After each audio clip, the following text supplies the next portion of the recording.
أعوذ بالله من الشيطان الرجيم بسم الله الرحمن الرحيم Assalamu alaikum wa rahmatullahi wa barakatuh.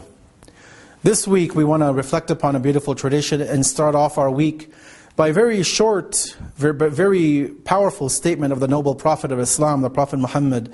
May God's peace and blessings be upon him and his family. The tradition in Arabic is no more than 3 words. 3 short words, yet they contain an ocean of beauty, an ocean of reflection for you and I, an ocean of contemplation on what the true message of Islam is, and what the true mission and prophetic guidance entails.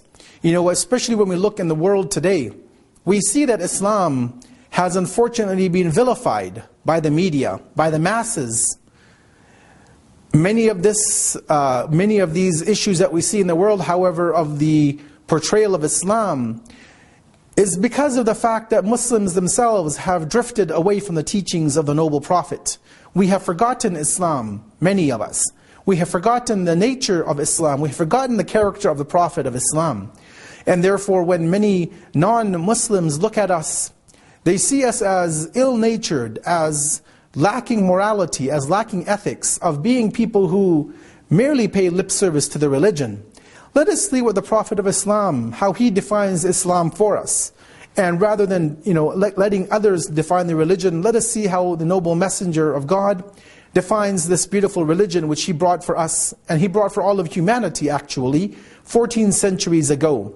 He states the following: Islam is to be good-natured.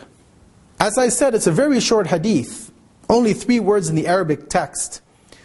But it speaks volumes where the Prophet says Islam means to be good-natured.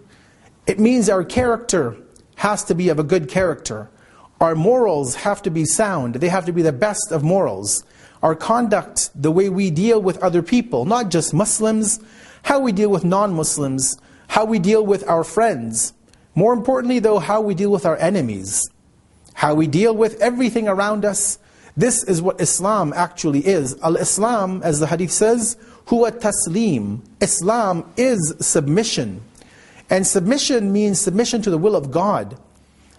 Everything which God has asked us to do, we have to follow within our lives if we want to wear this label of Islam. Islam is not just praying 5 times a day.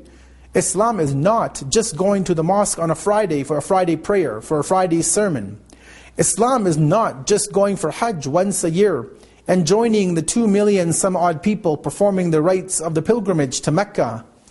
Islam is not just charity. Islam is not just fasting. It's not just these daily activities that become a ritual for us, where we've lost the spiritual, but we maintain the ritual aspect. Yes, these are all components of our religion. Praying is a component, very important. Fasting is an obligation for all of those who are able to during the month of Ramadan. Pilgrimage to the house of God is an obligation, as God says in the Quran, at least once in our lifetime. Charity is a daily requirement for a believer, if not a yearly, at least once a year we have to, but on a regular basis we take out charity. But again, all of these are not what the true mission of Islam is. The Prophet did not just come to force us to pray, to fast, to give charity, to go to pilgrimage, to do all of these activities. These are a part of the religion, but he says that Islam is good manners. It's how you interact with other people. It's your character.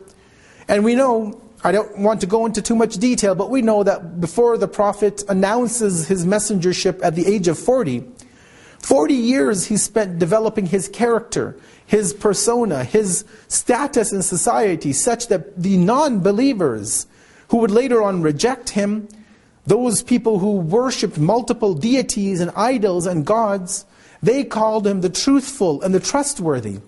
He was known for his moral character, for his uprightness in the way he dealt with people. He was known as the truthful. He was known as one you could trust. When you gave him something to hang on to, he wouldn't steal it. He wouldn't rip you off. He would give it back.